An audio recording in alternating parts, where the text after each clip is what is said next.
Hey, Sens fans, welcome to Season 4, Episode 28 of the Senstennial Podcast. Today, we're super excited to welcome onto our show the creator of hockeyprospecting.com and NHL draft consultant, Byron Bader. So, Byron, thanks for joining us tonight. No problem. Thanks for having me. Now, first off, your website, hockeyprospecting.com, as I just mentioned, it notes that your specialty is in data science. So, when did you start thinking about applying your knowledge in that field to hockey? Uh, I mean, probably always. Like I've always been like a math and stats guy ever since I was a little kid, apparently, my mom tells me. So I always like keeping stats on hockey players and stuff. So I mean, yeah, I did that in school. I do that as, sort of professionally, and then it was just a natural fit because I always really liked hockey and yeah, I'm always, I mean, ever since I've probably been watching, since I don't know, high school, like I always think of like stats and, oh, I wonder if this is being tracked, or I wonder what this looks like. And so you know, it was pretty ingrained in me. But I guess formally, like I started writing for Flames Nation, which is like a analytically focused Flames blog. I'm a Calgary guy, so that's where it kind of started. That started probably around like 2013. And then this idea with, what hockey prospecting is and how it works, and the whole idea of kind of tracking these equivalencies through and that type of thing, like that probably started about 6 or 7 years ago. And it kind of started off slow, like, an equivalency is basically there's all these different leagues. There's these 50 different leagues that realistically a player can come from. And each league is different in terms of like how the scoring relates to when that player makes the NHL. So this was an idea that already existed and was around for a few years. But basically, the way I started noticing it is, with different Flames prospects and stuff, especially Johnny Gaudreau, when he was coming up through college, everybody was talking about him, and he had this like sky high equivalency because he was scoring at like 2 points a game in college in his last year there. And then everybody was like really pumped about him and thought that he could be the next one. And sure enough, he ended up being that. And when he was kind of coming up, I was wondering, basically, is that like what, a superstar kind of looks like? Does he have these like really gigantic equivalencies before he makes the NHL? And I couldn't really find the answers. There's kind of little bits and pieces around the internet, but there wasn't really what I was looking for. I was looking for essentially hockey prospecting, but I couldn't find it. So then I just started, I kind of looked at a small sample, and it seemed to be kind of proving what I thought. And then I got a bigger sample and just kind of evolved from there. But yeah, it's always, stats and hockey is very natural for me, and I'm always been a stats guy, so it was always kind of there. But I guess officially with the hockey prospecting side about 6 or 7 years ago. Cool. Yeah, it's pretty neat. It's always interesting to kind of know where someone comes from or what background they have that really gets them interested in that side of the sport. So thanks for sharing with it to us. Yeah, absolutely. And what factors go into the analytics model that you use to provide insight into NHL draft eligible prospects as well as current NHL players? Yeah, so it's centered around that equivalency metric that I mentioned. So you're looking at each league, and each league has its own sort of translation of how the scoring is going to relate to the NHL. So that's the big one. But then I'm kind of adjusting it because I'm just looking at younger players, whereas the traditional NHLE metric was basically looking at like all the players who have ever come from a certain league and then made the jump to the NHL the next year, and you kind of take the average. But sometimes with some of those Euro leagues and stuff, you get like some 30-year-olds in there, which is kind of a different ball game. Whereas I really wanted to look at younger players, so I kind of come up with my own equivalencies, which don't look like the ones that are kind of been out in the public forever. So that's part of it. And then there's also, like an error adjustment looking at, the 90s versus the 2000s versus the 2010s, essentially. And then also adjusting for age within that, because, when you're looking at even a guy born in like June or July of August of his draft year versus a player born in December of the previous year, or even like January, February, that's like a massive difference for, these 17, 18-year-olds. And when you look at it in the data, like that really comes through. So it's mostly, these equivalencies that I've kind of adjusted my own that are for younger players. And then also, this kind of era adjustment and then the age adjustment throughout there. So All right, cool. Well, Ottawa is one of those teams who's really focused on the draft because they've basically built their entire core from the draft. So, looking at that, what if you really thought about Ottawa's drafting and where their roster is positioned today? Yeah, they have built a lot out through the draft, and I kind of have like mixed views. I mean, I'm sure if you search Twitter out there, I'm relatively famous for my somewhat incorrect views of the 2020 draft. I didn't think that they got essentially what they were looking for, or what they needed, which was, they needed star talent from that draft because they basically had, the best draft slot ever. And I didn't think they really got it. I thought they could have made some picks that showed much more star potential in, a model like hockey prospecting. But then COVID hit and it all turned into a mess. And then, Stützle turned into basically a superstar. I wasn't sure if he could get there. Sanderson, I was about nervous a bit about as well, just basically how high he was drafted. And there was a lot of players like, Marco Rossi and Cole Perfetti and Drysdale were a couple of these guys that I really liked that profiled well. But, to his credit, he looks like he's really progressing nicely too. So yeah, they have built out through the draft. I mean, like they're, for a young team that hasn't got to the playoffs yet, like they have that nice star base. We'll kind of get into that more later on, I'm sure. But like, yeah, like drafted Kachuk and they've drafted, Shabbat, and now they have Sanderson and Stützle coming. Norris they didn't draft, but they got him basically early after being drafted. So yeah, I mean, they've taken a couple picks that, maybe like a model like mine doesn't love. Even a guy like Kachuk, like I was like, oh, that was way too early for that type of talent. And then if you look at it, like guys that look like that almost never turn into a star, but sure enough, Brady Kachuk has turned into one, and he's just this, in your face, post up presence that just bangs in everything, and he's been great. So yeah, like they've made some choices that, like, even at times I was like, ooh, there's some other options available, but to their credit, like they've developed them, and maybe it's putting them in a position to kind of score and produce and try to be effective and a big time player kind of early, and maybe that's helped them. But yeah, they've developed a lot of these players that you need, and they've done it, probably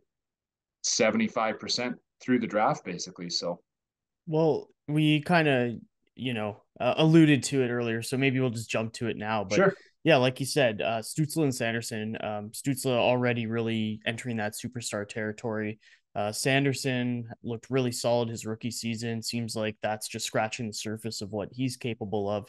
So, both these guys drafted in 2020, Ridley Gregg as well, but, he's a bit behind them right now. What are your takeaways about their development so far? Both like your personal thoughts and your thoughts based on the model.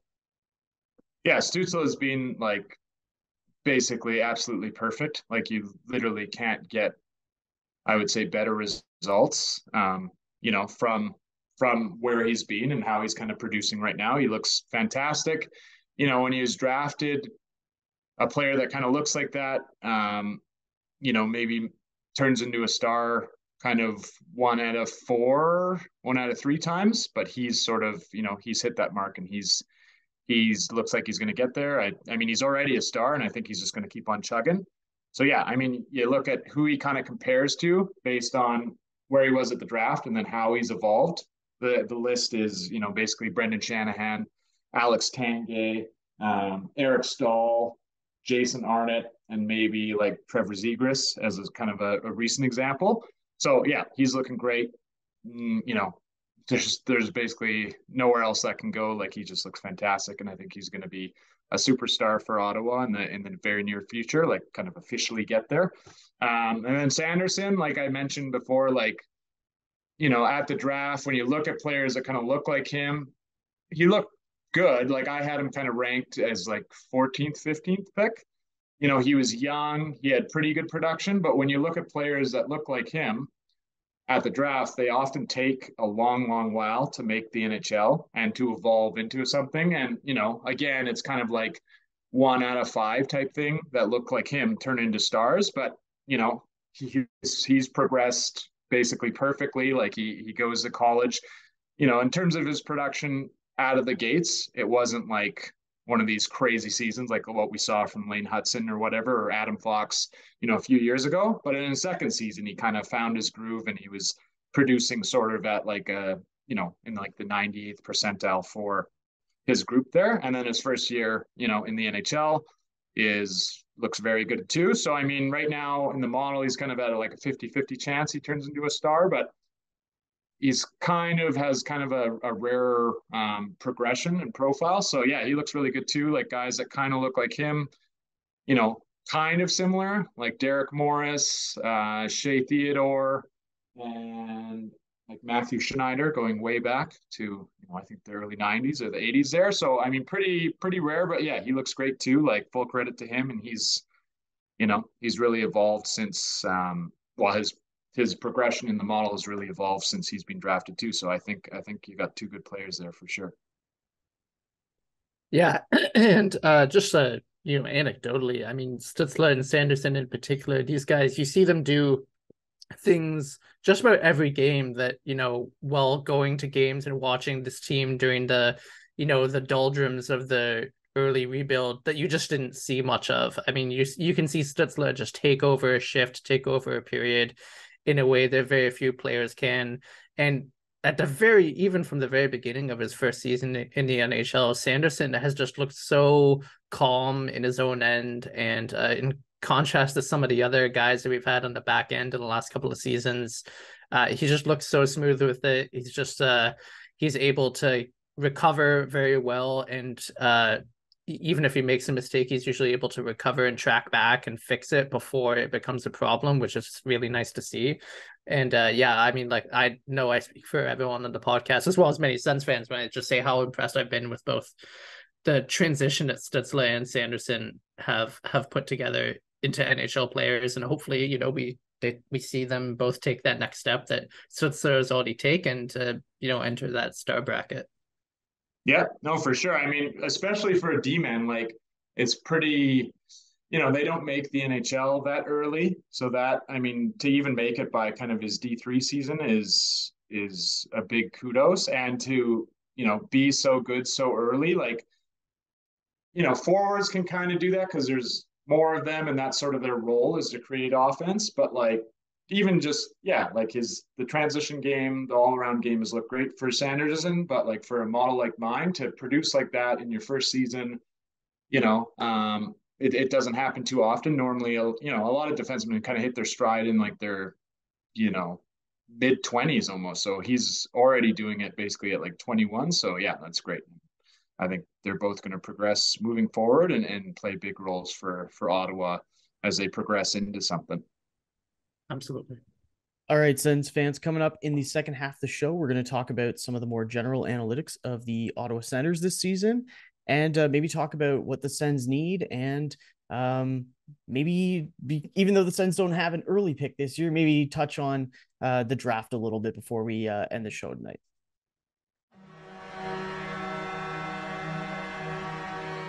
Hey, Sens fans, it's baseball season.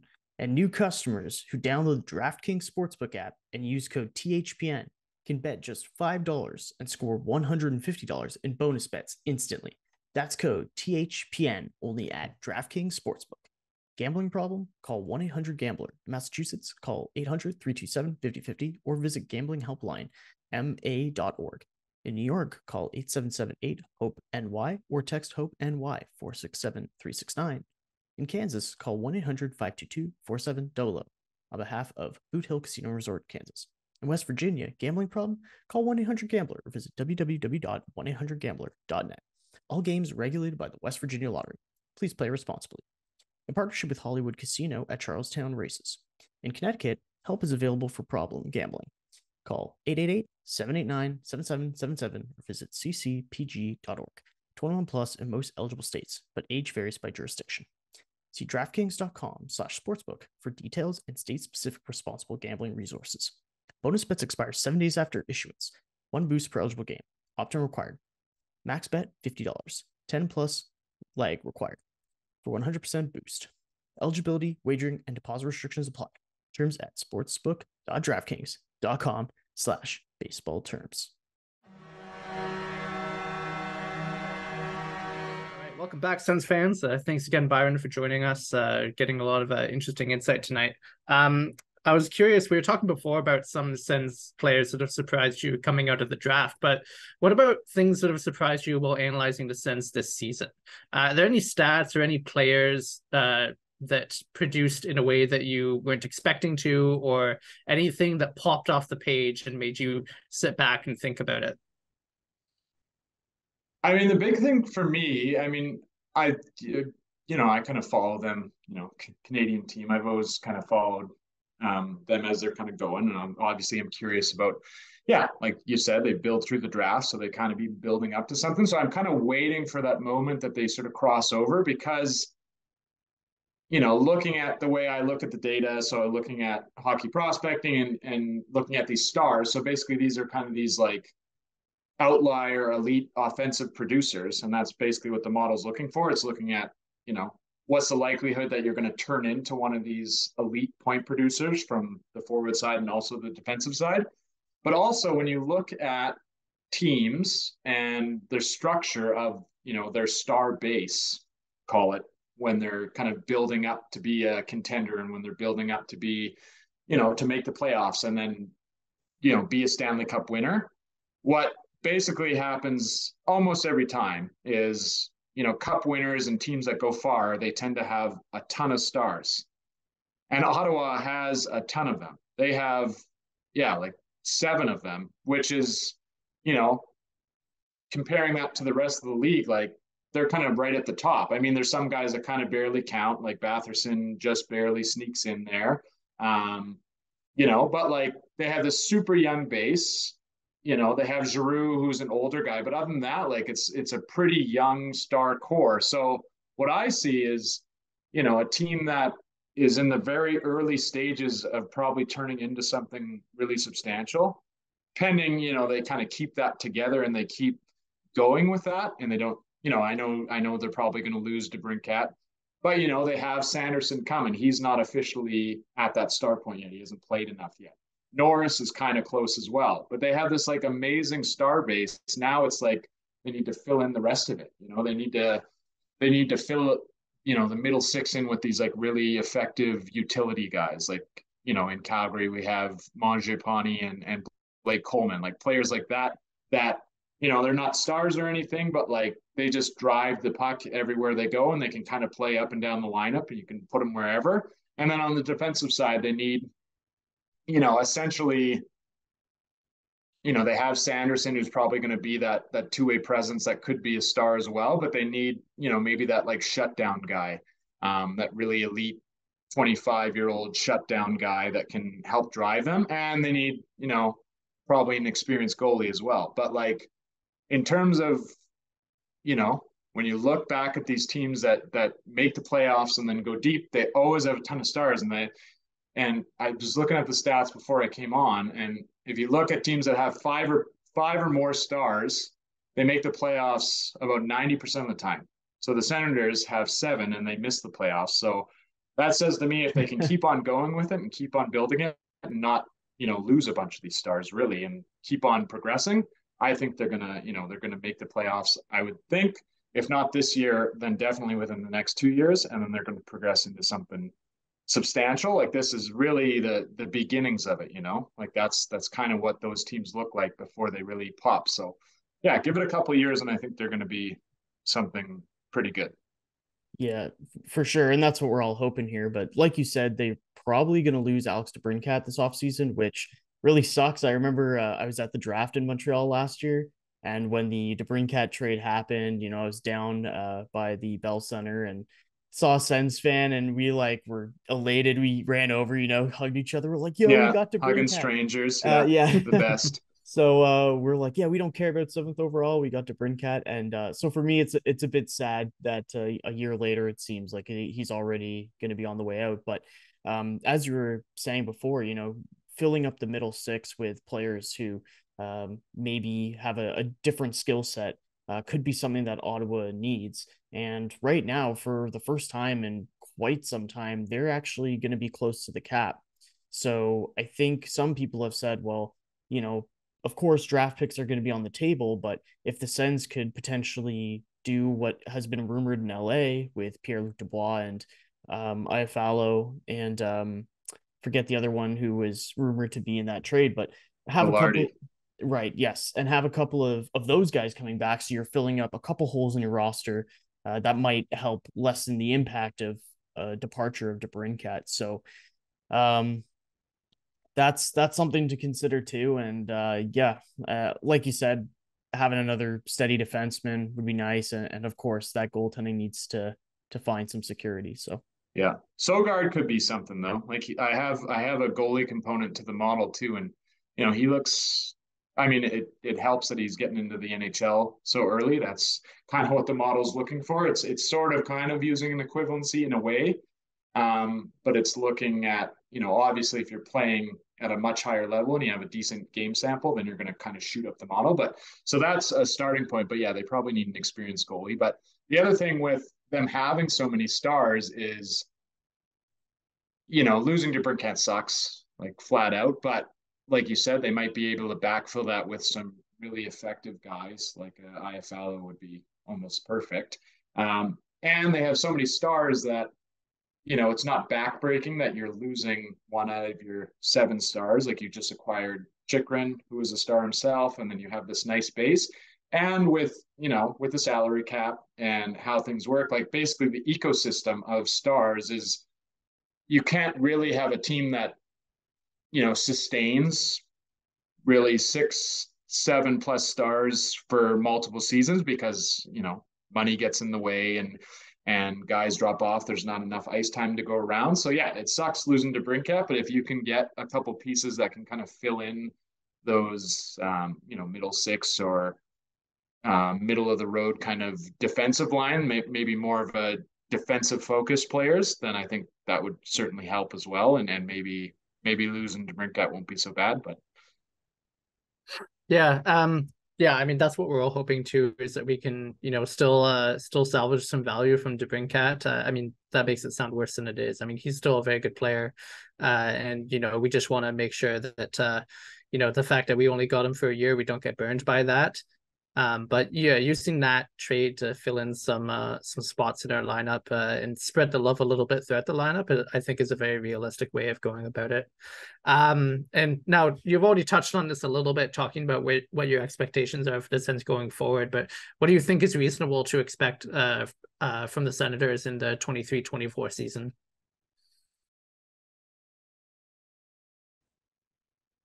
I'll take a gamble, and I think that they're going to be quite a bit better. I mean, they had moments where they were good last year, like especially when they traded for Chychrun and they kind of started to go on the run, and then it kind of went the other way. Like I think they'll be a lot more consistent and just a lot less goals against, I guess. Do I think they'll be a playoff team?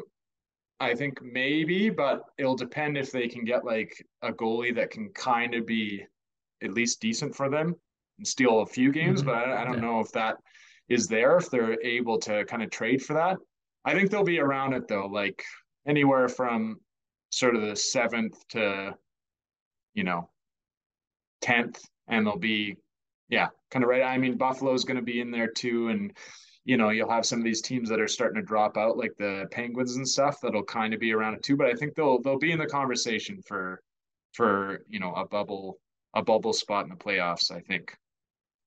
And you never know what could happen. I mean, Ottawa was 6 points behind Florida to make the playoffs, and yeah, exactly. Like that's not that far out when you look at it. So I mean, if they're a little bit better than that, then they should be in. So I think I think they're going to keep on progressing and start building to something. Because like I said, like 90% of teams that look like that and have that many stars make the playoffs to some degree, even if they're out in the first round. So I mean, it's almost a bit surprising that they weren't a little bit higher with the amount of stars that they had. But they got Chychrun kind of right at the end of the year type thing. So have him for a whole year and he's healthy and that type of thing, like that could be huge. So I think he'll be good. I think they're going to have a good year.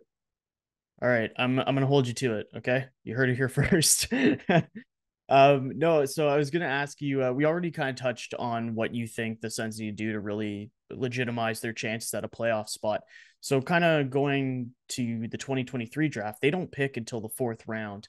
And there's been a lot of talk about how deep this draft is, especially the first few rounds. There's a lot of talent available. If Ottawa does end up trading Alex DeBrincat and gets a first round pick of some sort back, is that something that you think that they should hold on to and draft a player? Or do you think that they should maybe flip that and try to find value from another team and bring in some of those depth pieces we mentioned that are ready to go now rather than having to wait a 2 to 3 years or maybe more? Yeah, it's a tricky one because I mean, probably, maybe they can get their hands on like Detroit's ninth or something, but it'll probably be something like kind of like at least in the teens, I would guess, if they did get a first round pick, which normally would kind of be like, oh, that's like a 60% shot, 70% shot. You even have an NHLer there. So, trade it back out. But like this draft is essentially the deepest draft we've ever seen. Like when you look at, the numbers, like the numbers I have at hockey prospecting and stuff, like it bubbles to the top is just having the most of these, these likely star candidates. So what you're getting in terms of like a, call it 15th overall pick or something is much better than what you're getting in most other years that you might actually get a piece that, you can put in the lineup in the next couple of years. But they're also, they have that good star base that's really, really young. It's not like they're aging out anytime soon. Even Giroux, I keep on expecting him to fall off, and he just keeps on chugging along at like 80 points. So, yeah, I would probably say, I mean, especially, if you can get like a legitimate top four defender, or you can get your hands on a goalie like Hellebuck. I don't know if you'd want to go to Ottawa as an American guy. Like he probably wants to go back to the States. But if you can get something like that, I might consider trading it back out because they've got that base that they wanna go now. Like they've been building, so it might be in their best interest to get a player now. In DeBrincat, in the DeBrincat trade. So yeah, I would probably consider trading it depending on what's out there. If there's something real and legitimate, not tossing it away on some early 30s guy that has term and whatever. But if it's a smart move, yeah, I could totally see putting that back in there because just based on where they are and they want to get in, they want to start rolling, and Brady wants to start making the playoffs and chugging beers in his own rink. So yeah, we would like to see that for sure. Although maybe after the playoffs, not so much like during. after a round or two, Yeah. No, I was gonna ask you. So one thing that I've kind of seen pop up online is the Sens aren't going to get the same pieces back that they traded to get DeBrincat. And so while I agree that's probably likely that they won't get, like a first, second, third type situation, is there something to be said about the value of what they might get back? Like you mentioned, if they got a mid first round pick, do you think that that would have more value than the 7th overall pick that they traded for DeBrincat last year, just because of the nature of the depth in both drafts? Yeah, maybe not like quite like the 7th for like call it like 15th, but it would be close. Like it would be, almost like 7th for a 10th. Like that's how deep this draft is that you can kind of like go back a couple spots. You don't normally have that type of talent that's going to exist that late. So yeah, it's a bit of a different one because this is one of the deepest drafts ever, and it comes out through the data and it comes out through all the scouting and all that. Like everybody's saying that, and it comes out all ways. So yeah, it kind of, when you're getting the 15th this year, it's kind of like you're getting like 10th overall or 11th overall. So it's not that far of a drop back from what you paid to get DeBrincat last year. Okay, cool. Yeah, that kind of makes me feel better. And maybe related to that point, I mean, you've mentioned a lot about how deep this draft is. Do you have a favorite player in this draft? And by that, I mean, not necessarily the player that you think is the best. I mean, I think we all know what the answer to that question is, but just someone that's you've loved watching and analyzing, someone that you think, can surprise people or whatever the case may be. Yeah, there's a few guys that, I think are going to go not late, but they go later than you would normally see because they kind of have different defects about them and stuff. Like Andrew Crystal from the WHL, he looks really good. Like his profile in the model, he looks like, these guys make the NHL 90% of the time, and then half of them turn into stars. He's probably not going to go until, the mid-teens, maybe even into the 20s, maybe even drops into the second round. Another one, a Russian defenseman, Mikhail Gulyayev. I probably pronounced that wrong, but that's okay. I'm unable to fact check you. Yeah. I can never get those Russian names right, but he looks like just, again, in the model and the little, like, I'm not a scout. I don't look at it that way, but obviously I look these guys up and look at them just to see if there's some obvious things that stand out. But like, he looks great. He's a smaller defenseman. He plays in the sort of Russian junior league, the MHL. But like, he can skate like the wind. He can just fly like right through transition and create stuff. And then the way he looks in the model, like kind of a rare profile, but like very, very like elite offensive production that 100% of these guys have made the NHL, and like a lot of them turn into stars. It's a pretty rare grouping, but like, he might legitimately fall to the 20s or even out of the first round because he's Russian and he's kind of small. So it's kind of like that Lane Hudson, Owen Zellweger thing, but then it's also the Russian component on top of it. So he could legitimately fall into the second round, and he looks, like I have him ranked in the top 10 in my little top 32 that I do. And there's a couple more like that just, they look really nice in the model, and typically a player that looks like that goes higher, but they have little defaults about them that maybe it's their skating, or maybe it's their defense isn't great and that type of thing. And is that something you can fix over time and get a player that just has like a massive potential if he hits it, that would never be available that late in a draft. But the 2023 draft is deep, and some of these players have deficiencies and that type of thing that they might, teams might get lucky, and it could kind of be like a boom bust type thing. But like there's some good stuff that's going to drop deeper than most years, I would say. So those are two anyways. No, that's good to know. Because Ottawa hasn't had a high pick this year, I haven't done a ton of digging into the draft. So always good to get a little bit of insight on some of the guys who people really like the most. So thank you for that. And thank you in general for taking the time to chat with us today. It was a really insightful conversation. So we appreciate you hopping on our show. And before we go, is there anything you want to plug that's coming up for you? No, the draft's coming up, so I'll be on Twitter. So my handle's at Byron Bader, and so I'll be kind of live tweeting during the draft, and I'm always talking about the picks being chosen and kind of the context of it, and there's star probabilities and posting the player cards and that type of thing. And then all this stuff that we're talking about is all on the website at hockeyprospecting.com. Subscription-based website. It's $35 a year Canadian.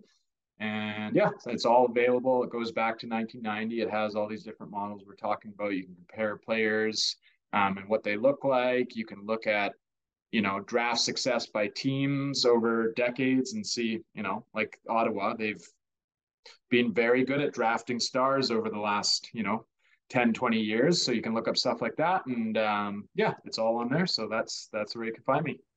Cool. Cool. So Sens fans, for those watching, like Byron said, you can find him on Twitter at Byron M. Bader. His links to both his Twitter and his website will be in the description if you want to check those out. Thanks for watching or listening to this week's episode, everyone. We'll catch you next time. And as always, go Sens, go. Thanks, guys. Take care.